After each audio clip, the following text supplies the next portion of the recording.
just the arrow? Yeah, good. Perfect.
Hello.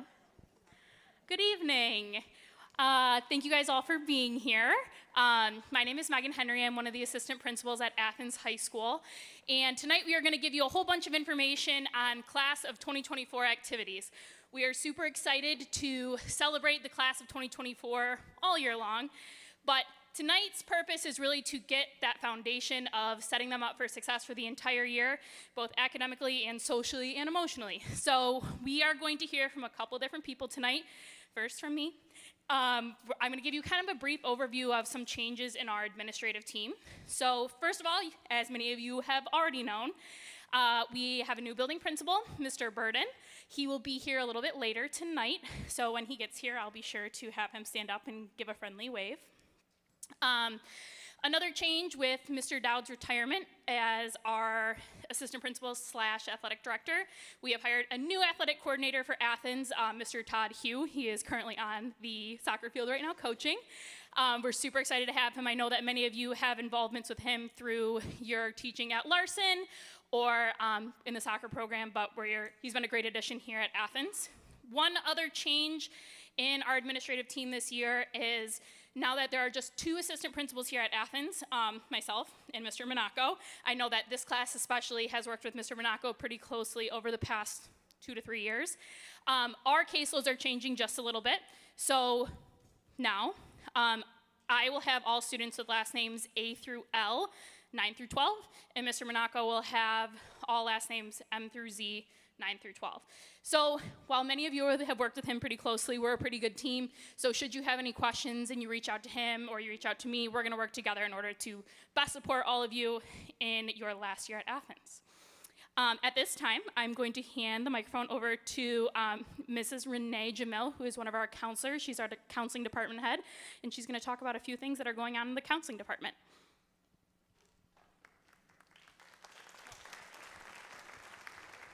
Hi, everybody. Thanks for being here tonight. I'm Renee Jamil. I'm one of the counselors here. There are 6 of us in total. Some of you might have worked with Miss Lewis last year. She's on maternity leave this year, so Miss Grove is her replacement. So I know some of your students were a little nervous about that, but she's here. She's meeting with students. She's going to be here to help students' last names A through C. And we are kicking it into high gear for college app season. So we're starting that right now, post-secondary planning with our seniors. We're going to be meeting with seniors. We're looking at the week of September 19th. So we're going to bring them down to the counseling classroom, and we're going to talk about college apps and post-secondary planning. So whatever questions they have, we're going to get those answered. We're going to walk them through the entire process, and then we're available during the school day, through Schoology, in person for your seniors to come and ask us questions. So please encourage them to come and see us, because a lot of times they've got questions and they don't want to ask them. But we're here to help. It can be a very daunting and nerve-wracking process, but it doesn't need to be, because we can help walk them through that. And as always, if you've got questions, please feel free to reach out to us. Email's probably the best way. That's probably where you'll get the fastest response.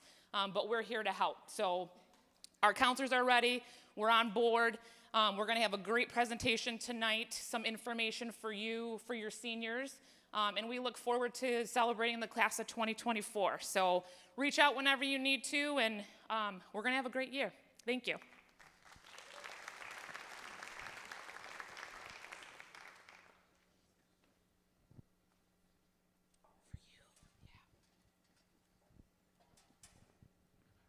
Yeah, hi everyone. My name's Tim Hollinsworth, and I'm from Jostens, and I'm going to help you through this senior graduation business, at least some of it, that concern the caps and gowns and the graduation announcements and all the things to celebrate your senior.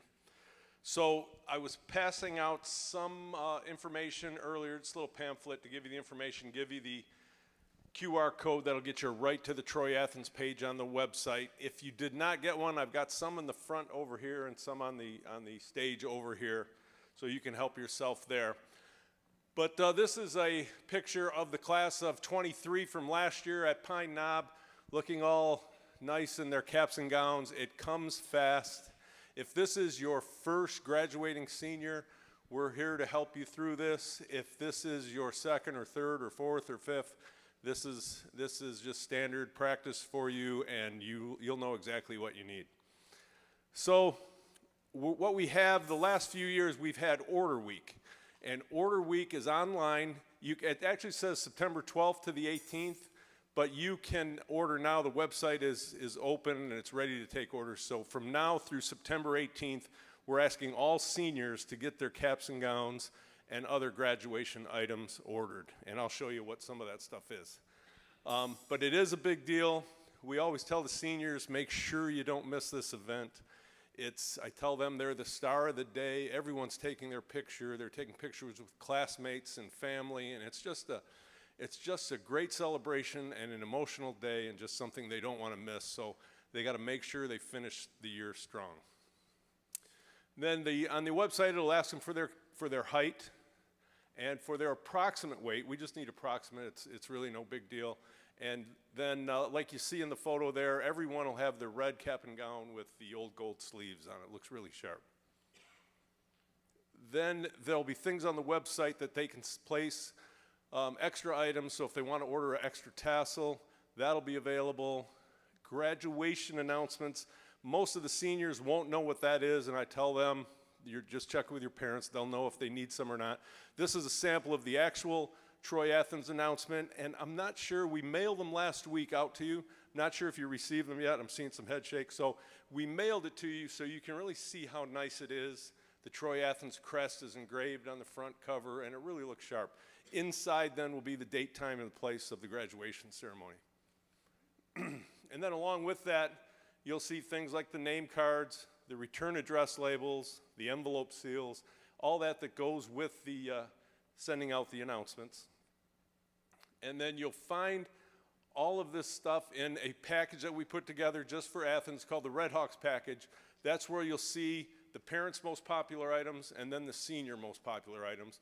The senior most popular items are some of the senior gear and the extra tassel and things. And this is what the senior gear looks like.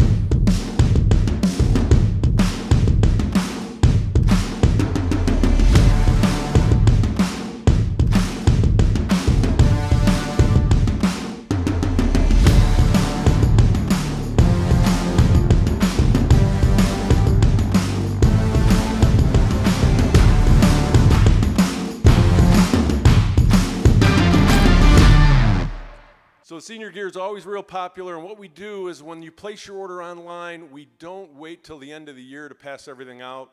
When we pass out the announcements, that's usually in the spring. We will mail all that to them within a couple weeks so they have it for the year and they can wear it and celebrate their senior year. It'll ship direct to you, and also available to you will be the class rings online. So if you're still interested in the graduation ring, you haven't ordered it yet, sometimes you put it off as a sophomore, you put it off as a junior, and now they're a senior, and there's still time to order. They take about 6 weeks to come in, and it's on the website there, you'll see where you just click the class rings, and they can design the ring right online, and it'll show them what the ring's gonna look like. So we have the traditional, we have the class band that was new a couple of years ago that's actually become our most popular ring these days. Then they can put other things on the ring that tells their story, whether they're in one of the clubs here, one of the activities, one or two or more of the sports, or in the music program. The ring tells a story of what they do in high school, put their graduation year on it 2024, and it'll say Athens High School, and it tells their story of their high school years. So you can design it right online, order it with the graduation announcements in the cap and gown. Everything is covered about the ring, lifetime warranty, lifetime resizing. There's payment plans available. You'll see all that in the brochures. And then there's a code when you do go online, Ring 40, that will, a promotion you just put in, and that'll give you $40 off the price of the ring. And then new this year is varsity jacket. So same thing with the varsity jacket. If you haven't ordered that yet, you will also see that online this year. And there's a QR code right on your packet, so when you do, if you want to order, say, on your phone tonight or something, you can just go there. It'll take you right to the Troy Athens page. If you don't do that, you go to jostens.com. When you type in Athens, man, there's Athens high schools all over the United States. So what I would do is put in Troy Athens, and it'll come right up. So anytime between now and September 18th is the time to do that.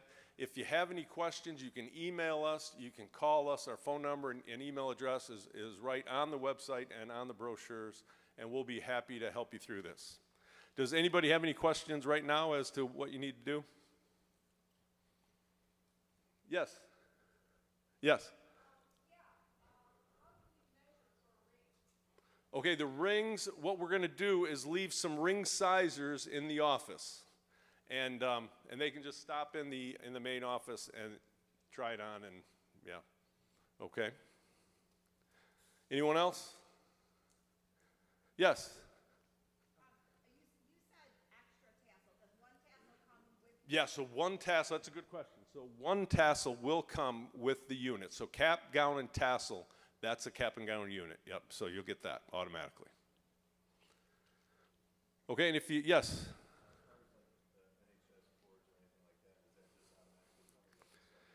Yeah, the question was about the NHS cords and all the special things that the seniors receive, academic awards they receive at the end of the year. That'll all be done later. This is just, and that'll be done through the school. This is just the cap, the gown, tassel, and announcements and things like that. Yes? The colors are the exact same as last year. Yep, that same red gown with the stripes, and the year before. But if your gown is 3 years old, it's not good. Yeah, it's a different red and a different gold and everything. So if your gown is from a class of 23 or the class of 22, you'll be fine. Yeah, if you want to reuse it. Okay, thank you. And I'll turn it back over to Ms. Henry. And if you have any questions, again, just feel free to let us know. We'll help you out. All right, thank you.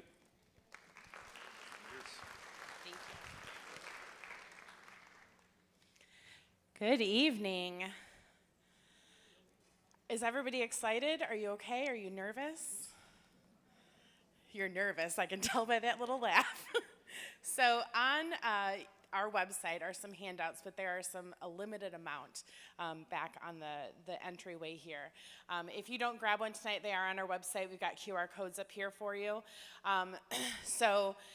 My name is Carrie Gilchrist. I'm the Senior Financial Aid Outreach Advisor at Oakland University, and I get to do this all during the school year, and it is so fun for me.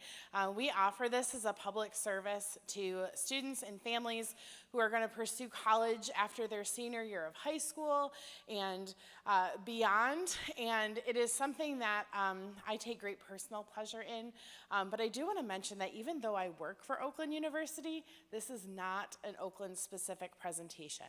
So the information that I share with you tonight is able to be used at any school that your student chooses to attend or that you choose to attend if you're a student yourself.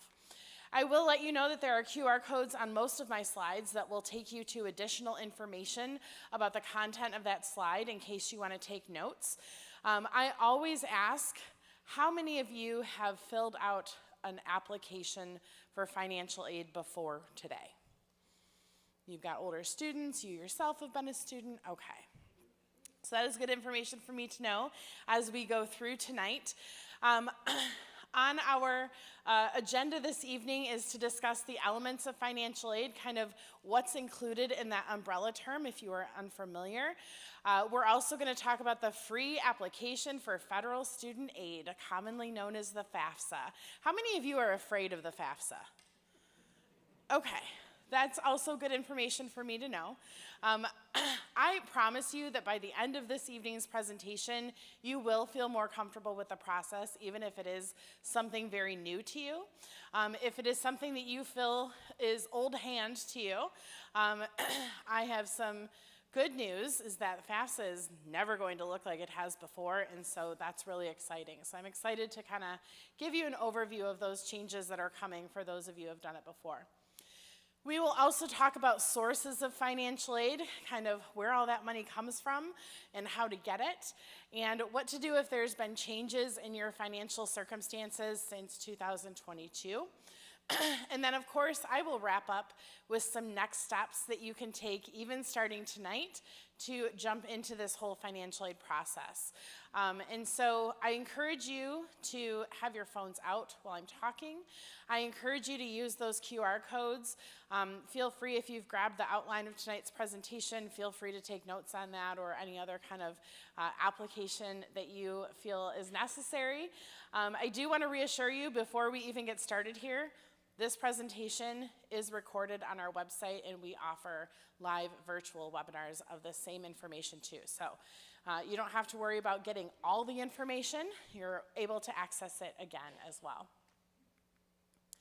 So this is an outline of our presentation. We do have this information as a handout on our website, so you can save it digitally, print it later on if you want, or just kind of bookmark it to your device so that you always have an updated copy.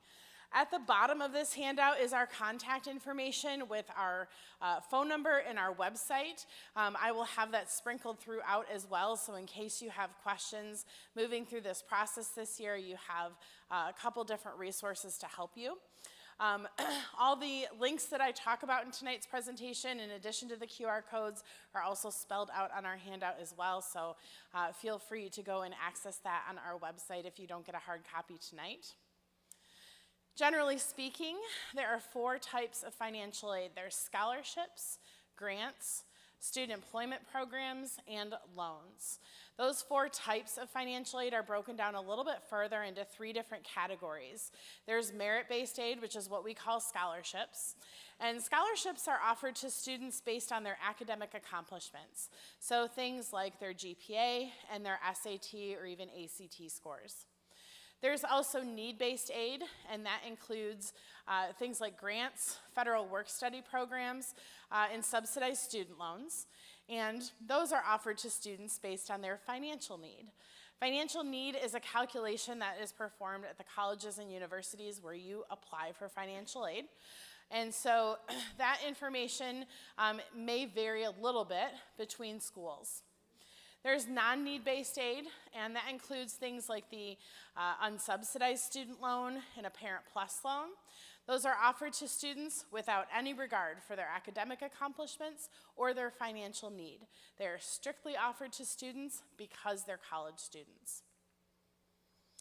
Now, those 4 types of financial aid that I mentioned come from 4 different sources. So the federal and state governments provide financial aid to students, as do the colleges and universities that they attend. And there's also private resources for scholarships. Those come from organizations, foundations, companies, and sometimes private individuals who like to give scholarships to students. In order to apply for all that financial aid, most students' first step is going to be to complete the FAFSA. FAFSA, again, stands for the Free Application for Federal Student Aid. It does not cost anything to complete or submit the application. You certainly do not have to hire anyone to complete the application for you.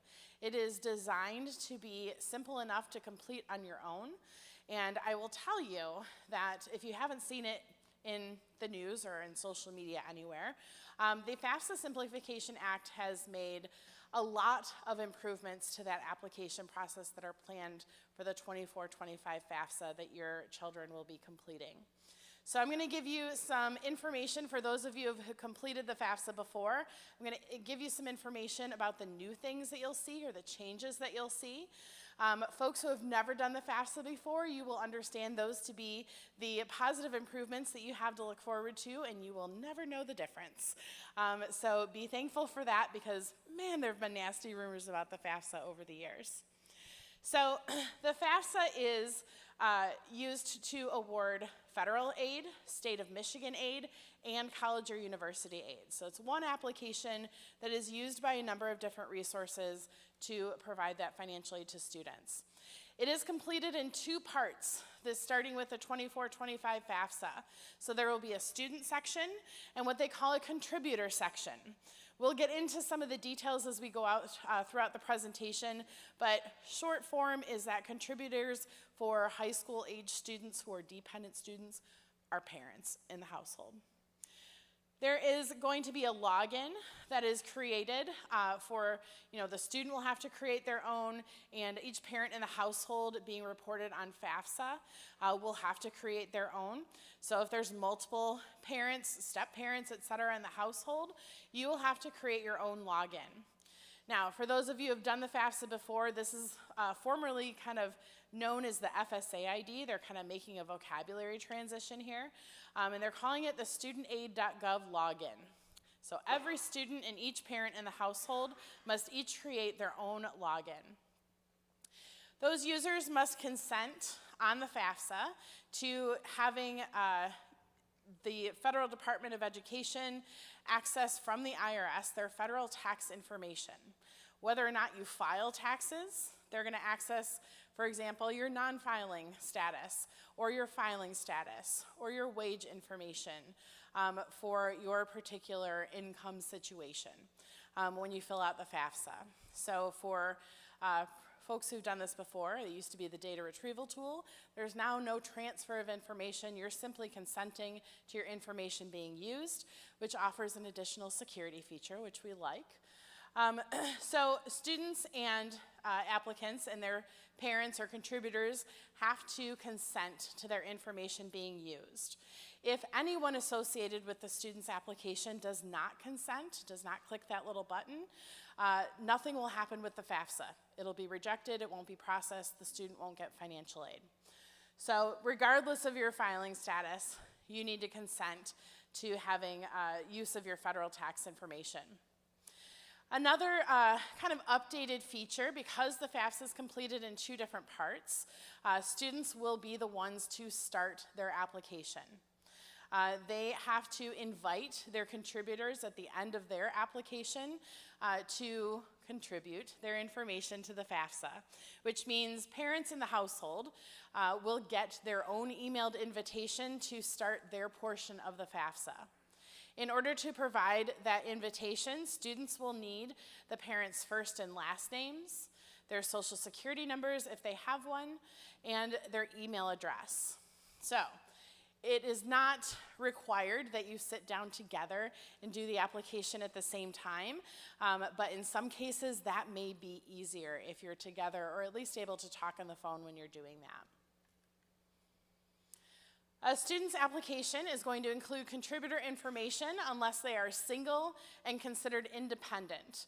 Independent students, their contributor, if they have one, could be their spouse, for example. And so if that does not apply to your student, right, if they're not married, if they are dependent on you, independent students can also be considered those with a legal guardian, in foster care, have children of their own but not married. They could be married. They could be veterans of the armed forces, orphans, wards of the court, at risk for homelessness, or considered an unaccompanied youth. Those students are independent students, and only their information, unless they have a spouse, is considered on the FAFSA.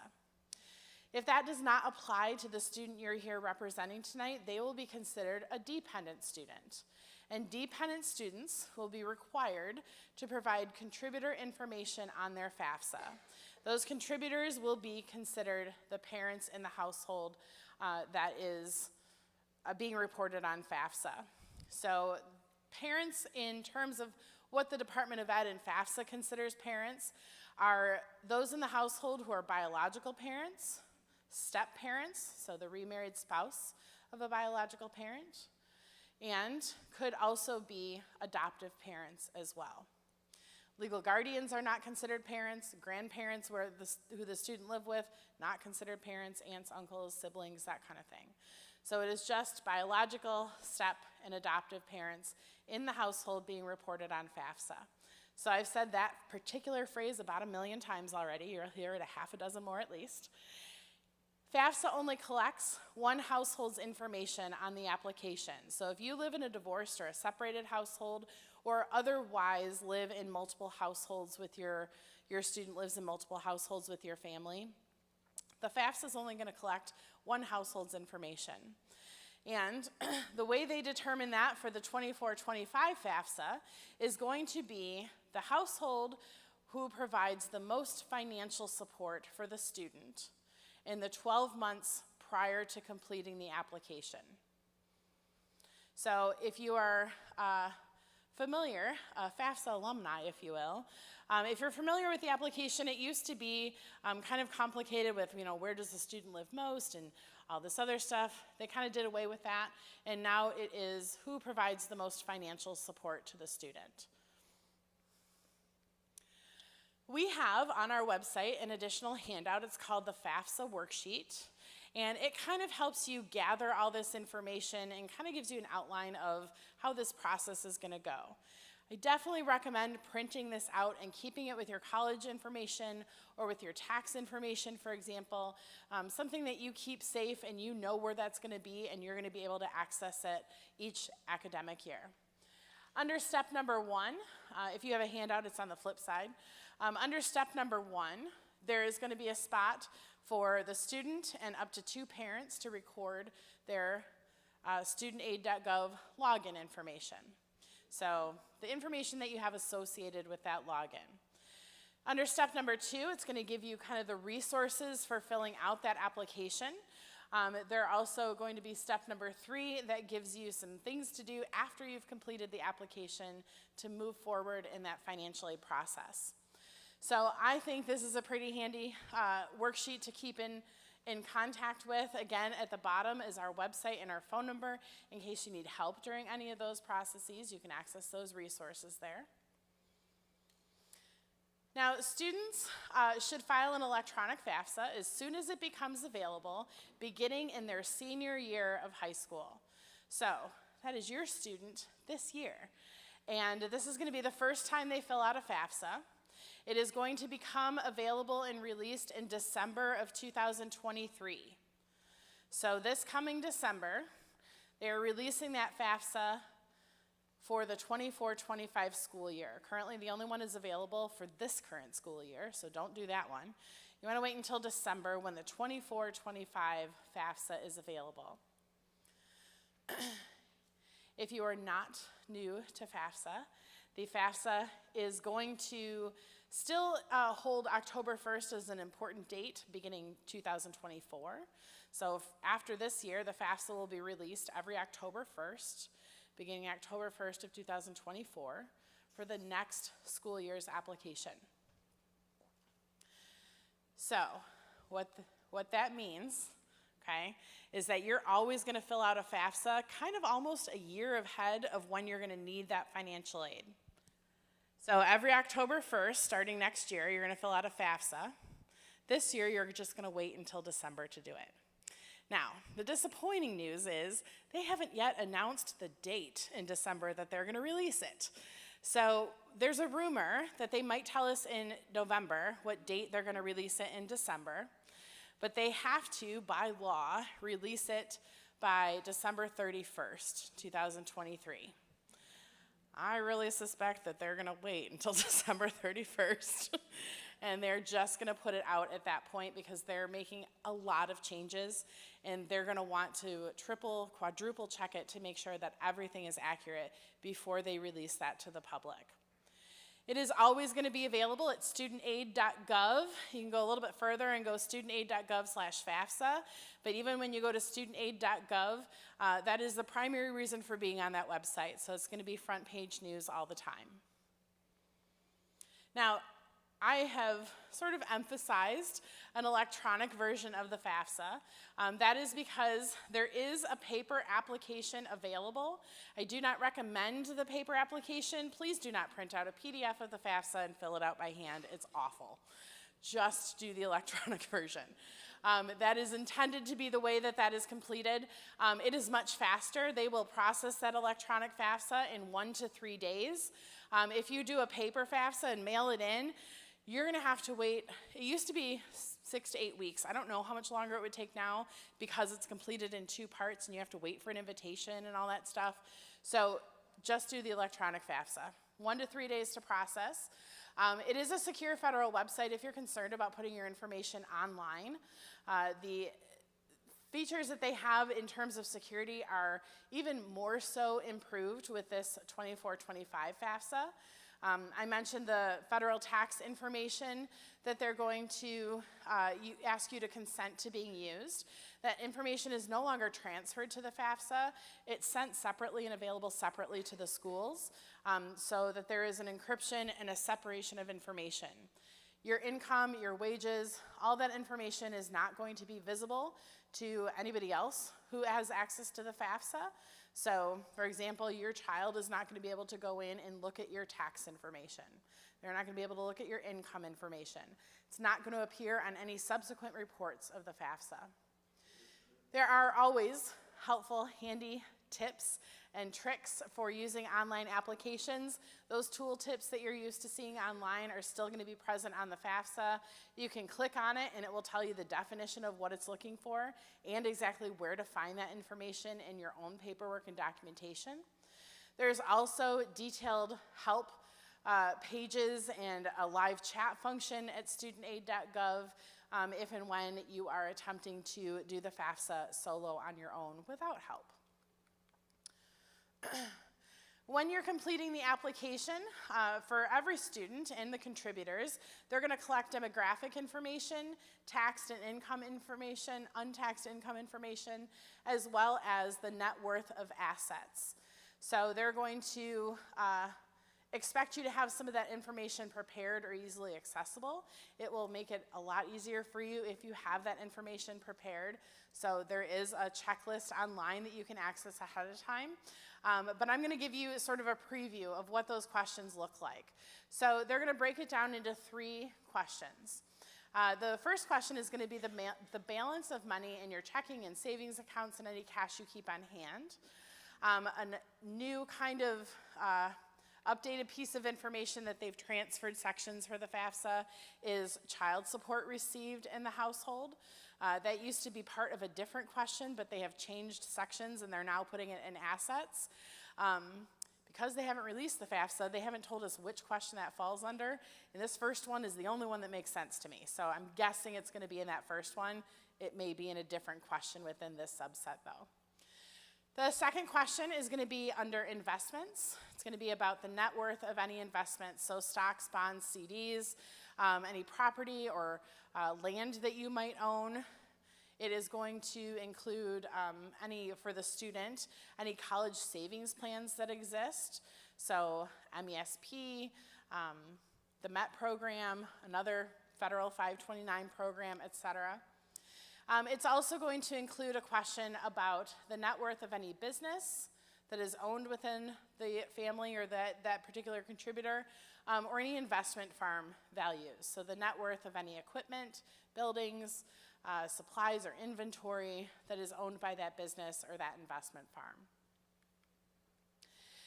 When you have to provide asset information, it is important that you understand what is not included in that section because I do not want you to over-report information on the FAFSA ever. So, the assets do not include the house you live in, the cars you drive, any accounts for which you are simply the custodian of the funds in those accounts and that's not your money, retirement plans, or the value of life insurance. Those are not considered assets and should not be included in those 3 questions on the application. There are 2 things that happened at the end of filling out that FAFSA and submitting it.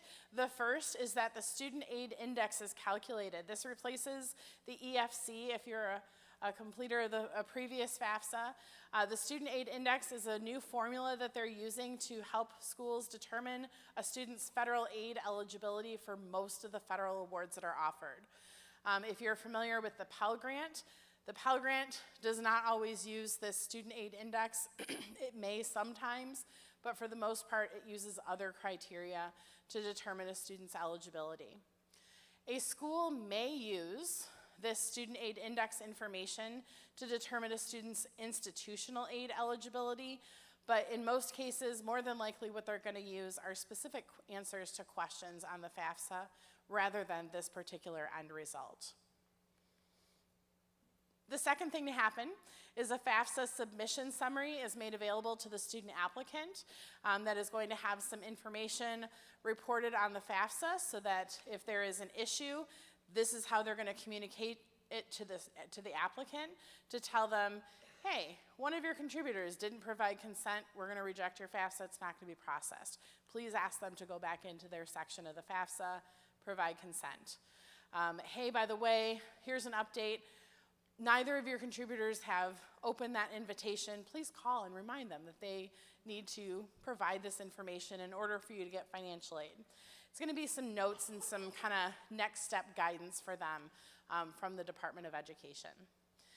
It'll take about 1 to 3 days for them to receive that information.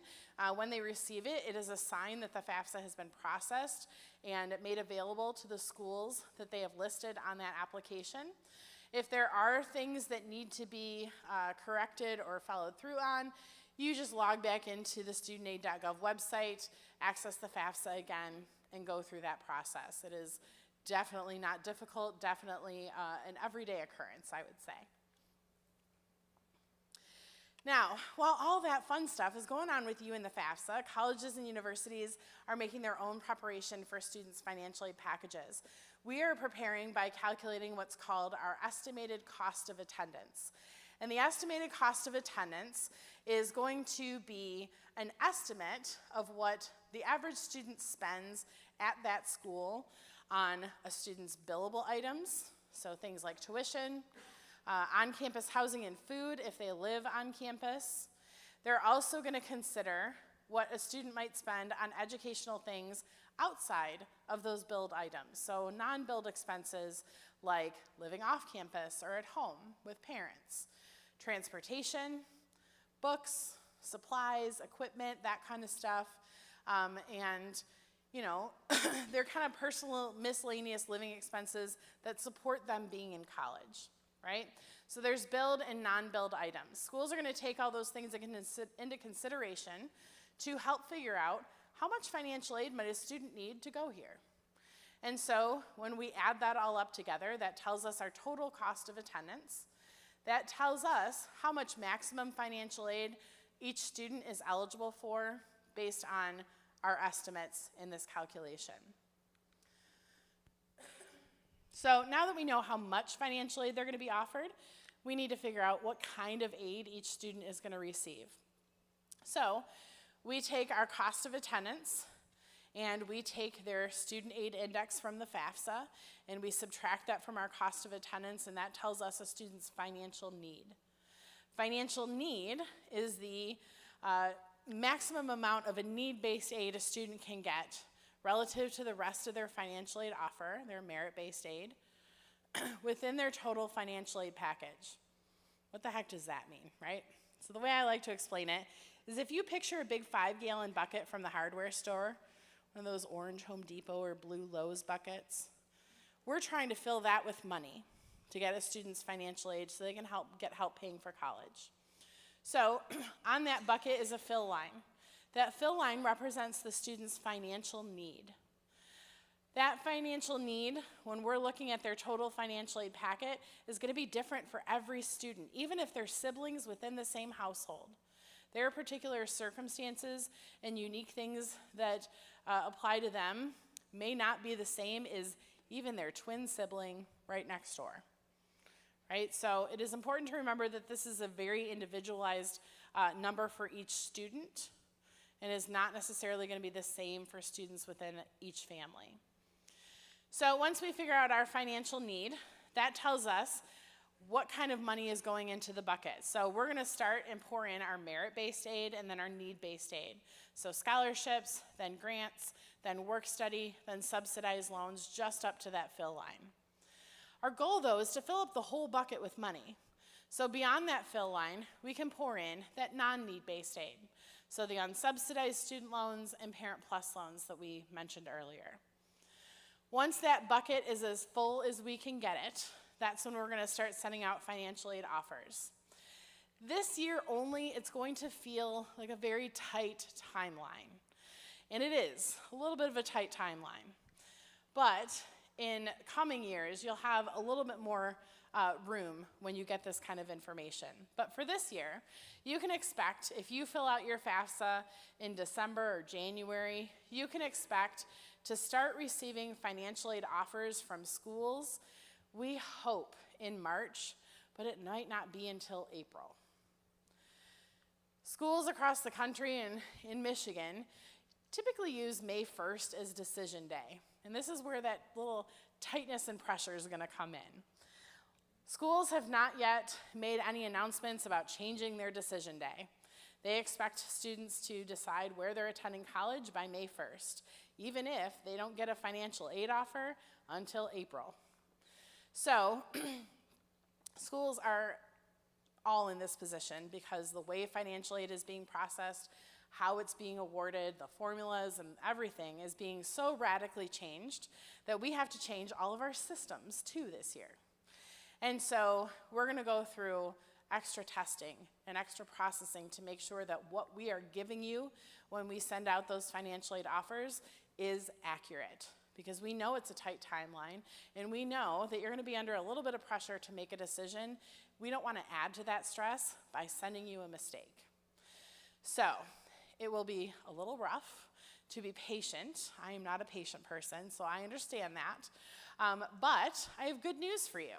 You don't have to wait until you get the financial aid offer to see some of this information.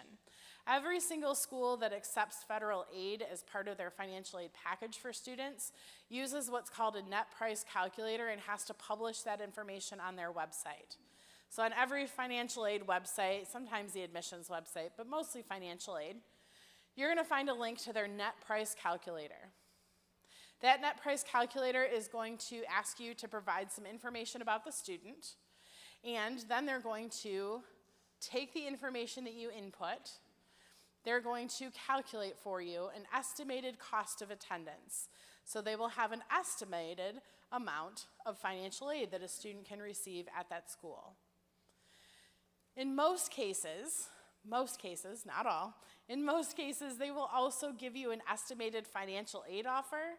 So if you are already aware that your student has been applying for admission to places, or they have a list ready of places that they're ready to submit their applications for, you can go onto their website, plug in some information for their net price calculator, and start to get estimates of those financial aid positions. That can be really helpful during that crunch time leading up to May 1st where you're trying to decide where they're going to go.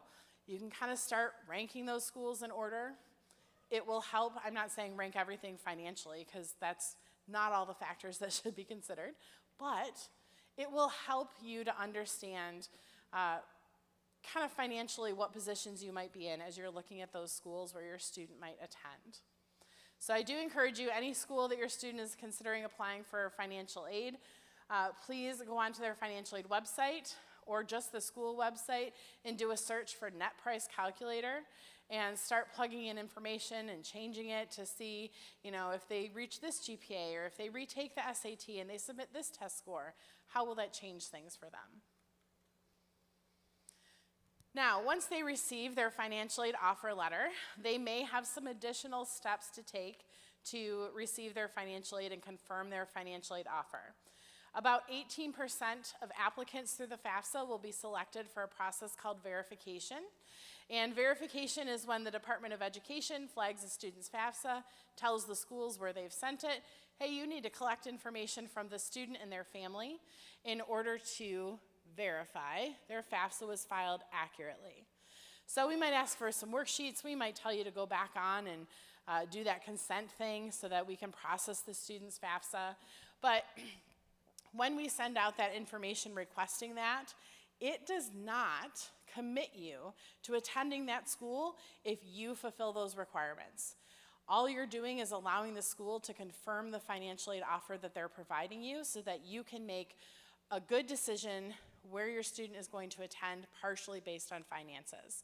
So please don't hesitate to turn in information to those schools and to provide them with the information that they're looking for in a very timely manner. They are working real hard to make sure that you have the best information available to you. If your student is not selected for verification, great. They might still have other requirements. They may have to formally accept or decline financial aid that was offered to them. They may have to provide proof of high school graduation eventually. They might have to complete some school-specific requirements for that school's scholarships that they've been offered. All that information and all the students' next steps are going to be listed in that financial aid offer letter, so it's important to read it and act quickly when they ask you to do something. Now, as far as where all that money comes from, we've talked about the federal government, and they're probably going to be your largest source of financial aid. They offer things like the Pell Grant, the TEACH, the SEOG, and Work Study. Those are free monies that students can keep and use toward their educational expenses and never have to worry about repaying. So SEOG and work study are limited funds. Schools are given a certain amount to offer to students, and they offer that in the order in which they receive the student's FAFSA. Once those funds are exhausted, they stop offering it. So even though your student might be eligible for work study at one school, in terms of the order in which they got their FAFSA at another school, they might have run out of funds. So those kinds of things might be different between schools. Federal work study is also money that is not applied directly to a student's bill. So all the other financial aid goes onto the bill, pays toward their tuition, their housing, etc. Work study is money that the student can get a job on campus, and the department that hires them uses that work study funding to pay the student's wages. So they have money in their pocket, not money on their bill for that particular fund. Now, because those last two are limited funds, this is one of the reasons why we encourage students to fill out a FAFSA as soon as it becomes available so that they make sure that they get in line for that first come, first serve money. The federal government also offers loans to students. The subsidized and unsubsidized loans are offered to students in the student's name only. Parents are not co-signers for those loans. The subsidized loan is interest-free while the student is in school. The unsubsidized loan accrues interest while the student is in school. They will have a 6-month grace period after they graduate or otherwise stop attending before they have to start repayment. Now, that does not mean, and there is no penalty for early repayment. So, in theory, a student could borrow just only a little bit of money that they need, right? Or they could take out the whole amount that they were offered. They could throw money at that loan anytime that they want while they're in school. Over the summer, I've had students who borrow what they need from the loans during the school year, and then over the summer, they have a full-time job, or they work, and they pay that money off over the summer. Any ability for a student to throw money at their loan early is always going to help them in the long run, but it is not required. There could be a third loan that is on your student's financial aid offer that's a Parent Plus loan. The Parent Plus loan is a credit-worthy loan that the parents on the FAFSA are offered to borrow in your own name to supplement the student's financial aid that they're receiving in their own name. It is a credit-worthy loan, so they're going to run your credit and determine if you're eligible to receive it or not. If you are denied for that loan, then your student receives an additional amount of an unsubsidized loan in their own name. So it gives an extra chance for a student to get a federal loan if they need those additional funds. Now, in terms of the state of Michigan, FAFSA is going to be required to receive every single state award that they offer. The students that are going to, when they fill out their FAFSA, and it takes 1 to 3 days to process, when they receive that student submission summary back, that is an indication that their FAFSA has been processed. At that point, they can go onto the state website and create their state portal. It's called the MISSG Student Portal. They can only create it after their first FAFSA has been processed. In that state portal, they're going to be able to access any additional applications that are required. Some state awards require an additional paperwork beyond the FAFSA. In that portal, they're going to be able to manage their school of choice. The state defaults to assuming that the first school listed on your FAFSA is going to be the school you end up at. If that's not the case, and that's not the case for a lot of students, they can go into the state portal and adjust their school of choice and say, I'm actually going here this year. That way, the state knows where to send that money to. So, using that MISSG student portal can be really helpful for students. It's going to show them what state financial aid they're eligible for. In addition to that, the state offers the Michigan Achievement Scholarship. That is their latest and greatest scholarship, starting with the class of 2023.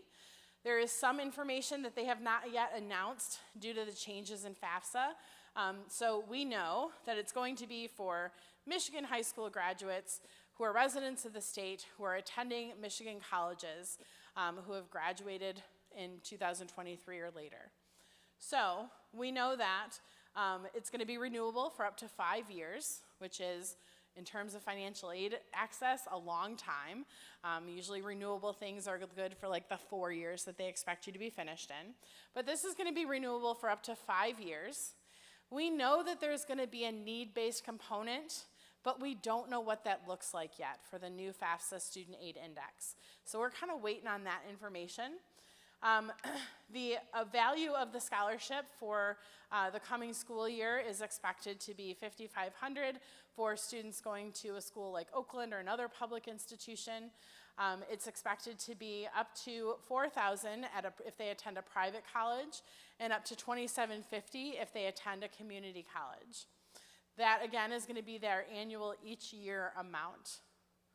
Those funds are going to be sent to a school of choice, so again, very important that a student create their My SSG student portal about a week after they fill out the FAFSA. Some students will have a MET, an MESP, or another type of 529 college savings plan. I want to reiterate here that that is not considered part of their financial aid offer. That is your personal savings. We're not going to discount a student's financial aid offer because you've saved for college. We're going to give them a full financial aid offer based on the information on their FAFSA and other information. And that MET or MESP or 529 is going to be something that you can use in addition to that financial aid. Colleges and universities also provide financial aid to students. Their application process and availability of funds is going to vary between schools. At Oakland, for example, we take their admission application and use that to offer all of our merit-based scholarships. We take their FAFSA and use that to offer all of our need-based grants. Our availability of funds is not limited. It is available to every single student who qualifies for those awards. So they are guaranteed to receive the awards that they qualify for at Oakland. It is not like that at every school. They have limited amounts, or they have criteria that preclude them from offering it to every single student. There's only a limited amount available and things like that. It is up to the student to know a school's application process and what criteria they have to meet. So students, in my recommendation, when they're keeping a list of where they're applying to for admission, they should also, on that same spreadsheet or notebook, whatever they're keeping, list out, is there an application deadline for financial aid? Is there something, letters of recommendation that they need to submit, or other types of criteria, so that they don't miss out on any financial aid opportunities? As far as private sources go, I mentioned earlier that they come from organizations, foundations, companies, and maybe even private individuals who like to give scholarships to students. In order to find those opportunities, I encourage students to kind of work in concentric circles is how I imagine it. Start with what's closest to them. In the counseling office, on their website typically are local scholarships that are offered to students in the high school or students in the community. Their pool of competition, therefore, is relatively small, and they have a good chance of getting those if they fill out those applications. Anything that they are personally connected to, maybe they volunteer for an organization. Anything your family is personally connected to. Maybe your family is served by a foundation, you belong to a social or religious organization, somebody's got employers that give scholarships to employees or dependents of employees. Those are going to be a great resource because those personal connections are always going to help a student. They are never going to hinder that student. Students can also look for clearinghouses. These are large online databases where students can find bazillions of scholarships that are offered nationally and sometimes internationally.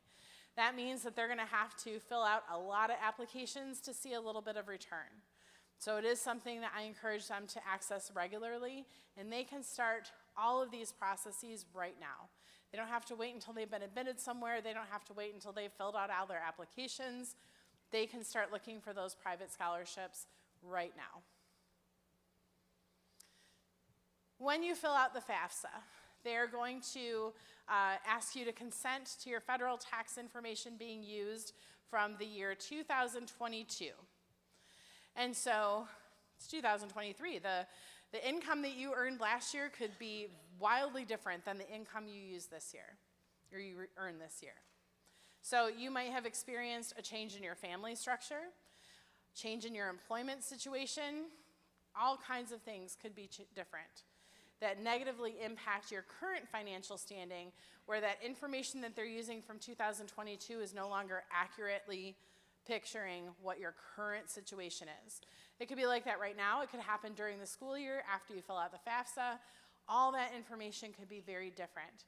Even next year, while your student is in college, something could change where all of a sudden that doesn't accurately represent what you're doing right now. When that happens, if that happens, God forbid that doesn't happen, but if it does, please call the school that your student is choosing to attend after you've received your first financial aid notification from them, and let them know that you might need an unusual circumstance appeal, a special circumstance appeal, where they're gonna, oop, my goodness, my glasses just fell apart. Where they're gonna collect some information from you in order to be able to determine if there's a difference in the type or the amount of aid that a student could receive. So, some next steps. Whew, we're almost at the end. It's hot up here under these lights.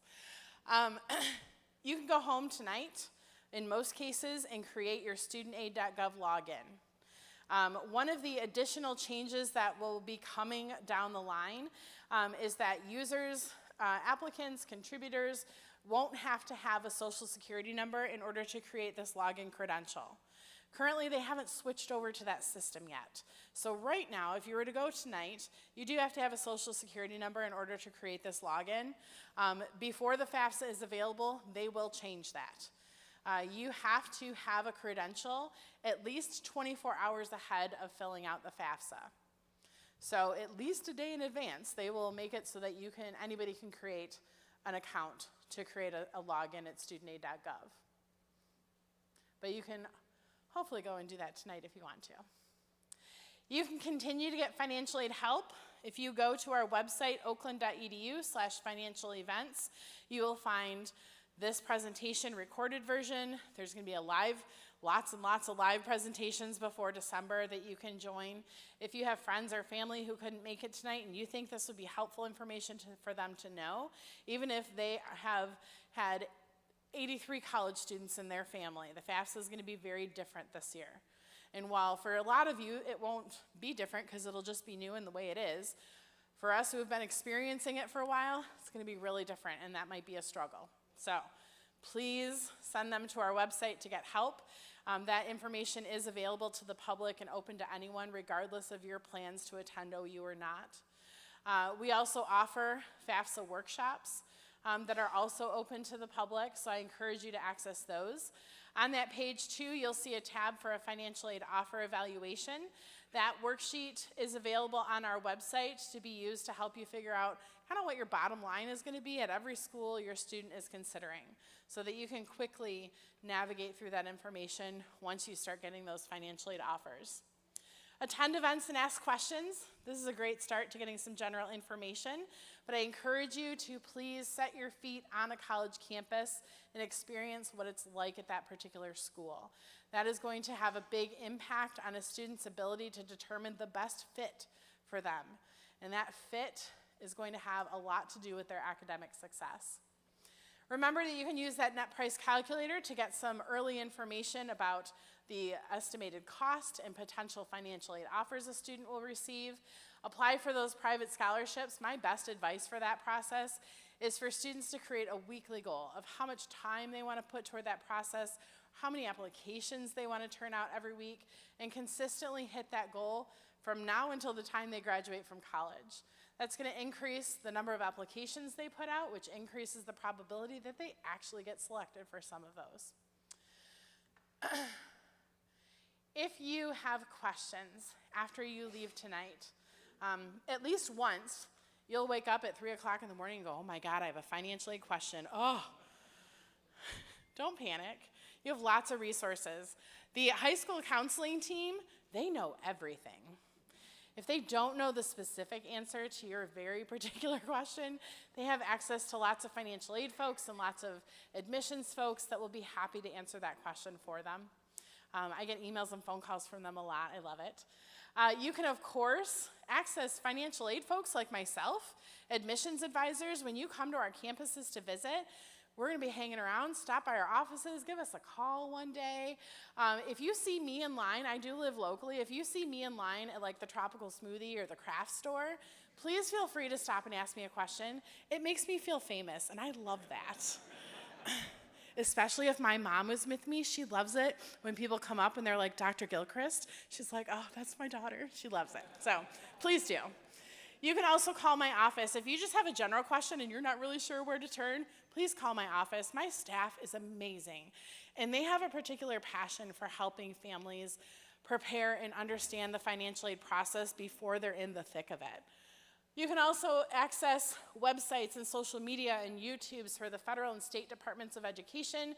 It is really great as a sleep tool. If you're awake at 3 o'clock in the morning with that burning financial aid question, it will put you right to sleep, I promise. Please access those resources. I would love it if before you left today, if you access through this QR code or through the website bit.ly/FinAidEval, a presentation evaluation for me. It does help me understand if there's additional information that you are leaving with questions about and you want to make sure I include it, or if there's additional topics that you would like to learn about or additional formats. It also helps my boss know that I did come to work tonight and I didn't just leave the office early for the fun of it. So I encourage you to please access that evaluation. I would really appreciate it. Are there any questions that I can answer before you leave? Way in the back. Yes.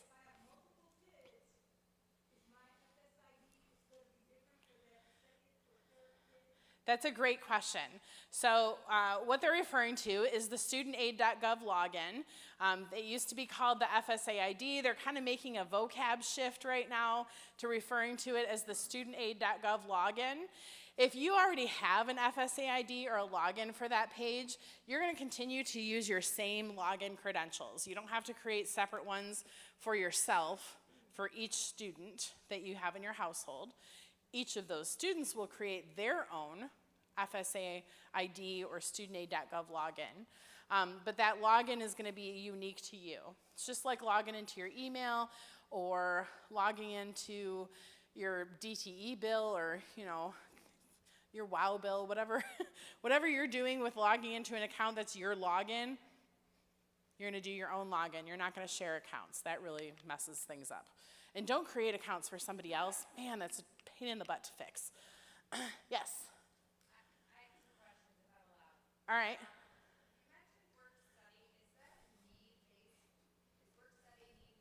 Yes, work study is need-based. It depends on a student's financial need as well as availability of funds for that particular one. And then on that same page, there was something about the teacher education assistance. A Teach Grant, yep. Yeah, what is that? So Teach Grants are program-specific grants. There are programs at schools that are approved to offer that particular grant. If a student is in that eligible program, they'll automatically typically be receiving that grant. It's not something that a student has to do separately or anything like that. They just do the FAFSA like normal. You're welcome. Yes? If your income is low enough, do you have to answer the asset questions? Do you skip them, or do you just have to answer everything anyway? So on the new and improved FAFSA, where did that come from? I've worked in financial aid for 20 years. Please don't tell anybody I said FAFSA. On the FAFSA, they have, starting with this school year's FAFSA, they have required asset questions for everybody. So those asset questions are going to appear for most people. There is like one calculation type that's going to skip over those questions or offer you the chance to skip. Professional tip of the day, if the FAFSA asks you if you want to skip a group of questions, say yes. It's gone from 108 questions to 36 questions, so it's a very short application anyway, but let it be shorter if they're going to offer to make it shorter. Yes? I thought I heard you say that like any sort of student savings plan, like the MEP or the MESP, is required on the FAFSA, but it's not used to determine. Is that correct? So you're half correct. So their question is if the FAFSA requests information about a MET, MESP, or another 529 plan. So the FAFSA does require that answer in the assets question. It is a reportable asset, so it's going to be the asset for the student if there's one existing for the student that's applying.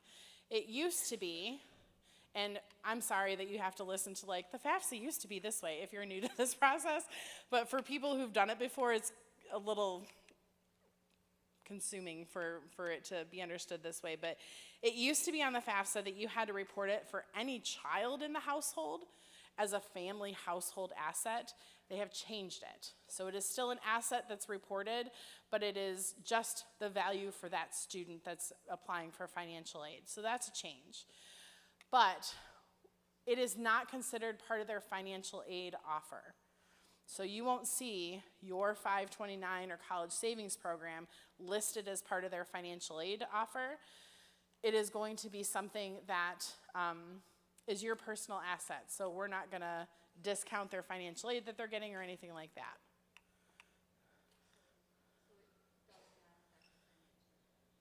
It is not considered part of financial aid because it gets calculated into the student aid index, into the number that we use to determine federal eligibility, but it doesn't, like if you've saved $20,000 in a MET contract, we don't then say, well, we're gonna offer you $30,000, but you have $20,000 in a MET, so you're only getting 10. That's not how it works. We're not considering it part of financial aid, but it is included as part of the FAFSA information.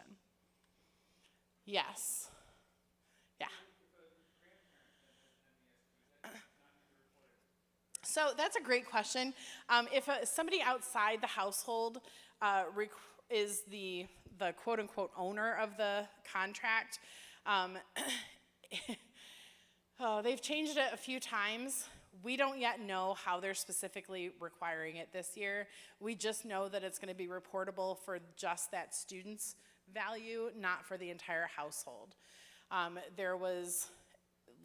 For this year, there was a switch to it was included as part of money received on the student's behalf, so it may be that same way this year, regardless of who owns it.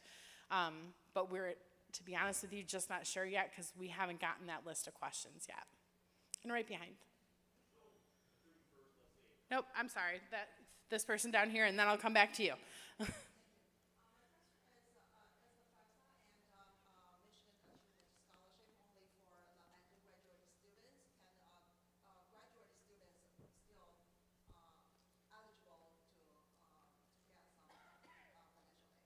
Sure, so students who are going for their master's or their PhD program, a graduate program, they are eligible to apply for financial aid. Their financial aid that they're eligible for is very different. They're essentially only eligible for loans. Okay, yeah. Yes, sir.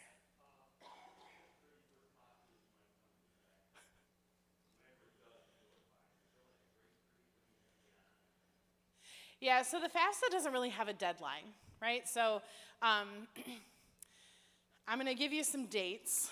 The FAFSA for 2024-25 school year will become available December of 2023.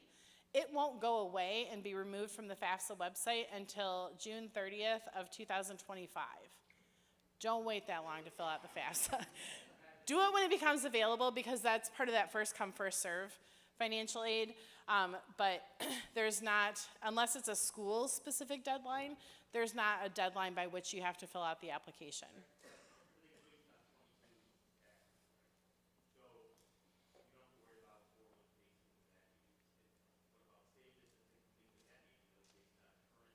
It's going to be, yeah, so stuff like assets is going to be as of today's date or in the previous 12 months to filling out the FAFSA. They're going to tell you the timelines when they're asking you certain questions. But as far as income information, they're going to be looking at 2022. Yes, ma'am. What if the student has applied for a FAFSA already as a high school senior? They filled out a FAFSA for right now. They're going to have to do a FAFSA every year, but their first FAFSA that they're going to fill out that will do anything is going to be in December for the 24-25 school year. Students who are seniors in high school right now who are doing a 23-24 FAFSA, that's not doing them any good. They're not attending college for 23-24, so it's not going to go anywhere. Yes, right next to her. It was the same question, so basically it's useless if you. Yep. But fun practice, right? Everybody loves to fill out a FAFSA. I mean, when I'm bored, I fill out FAFSAs. That's not true. Please don't tell people that. Yes. They're going to attend different schools, most likely. Would that somehow be factor in the FAFSA, the financial aid? So financial aid is per student. So they're going to collect information like, hey, how many people live in your household? They're not going to look at like how many folks of that total, how many of those people are going to college, because they're looking at just the individual student situation. So it doesn't matter how many other people in the household are going to college, because they're only looking at that that student and compensating for, you know, if they have other people in the college or in college in the household, et cetera. Yes. Yes, so both the student applicant, or I guess more than both, any contributors to the FAFSA, including the applicant, will have to provide consent to using their federal tax information. So that includes income information, whether or not they filed, like their filing status and things like that. Asset information as well. I'm gonna make another road trip here. Yes.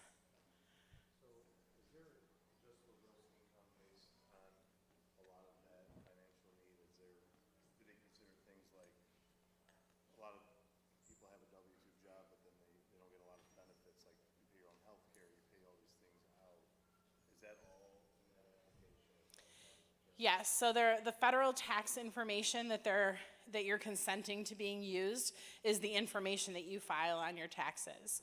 So wages, whether that comes from a W-2 job, a contract job, if it's a business that you own, if it's an investment farm, if it's dividends, anything on that kind of first section of your income area of the tax return, they collect that kind of information. So they are using all that information in the formula that they use to determine that student aid index.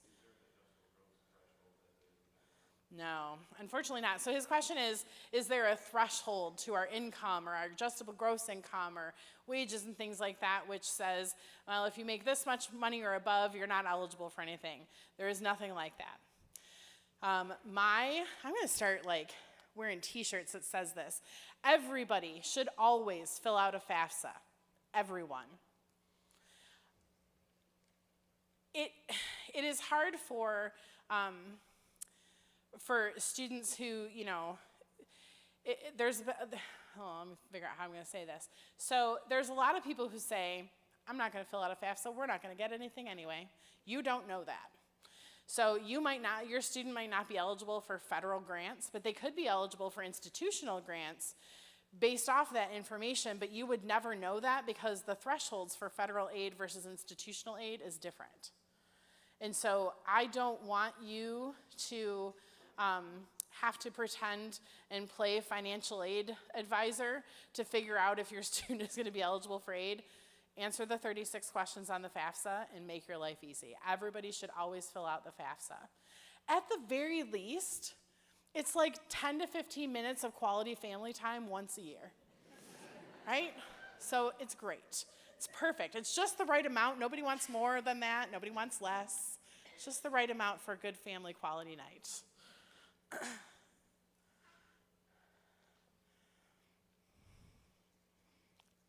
Any other questions? All right, I'm going to get off the stage. I'm going to go home. All right, thank you.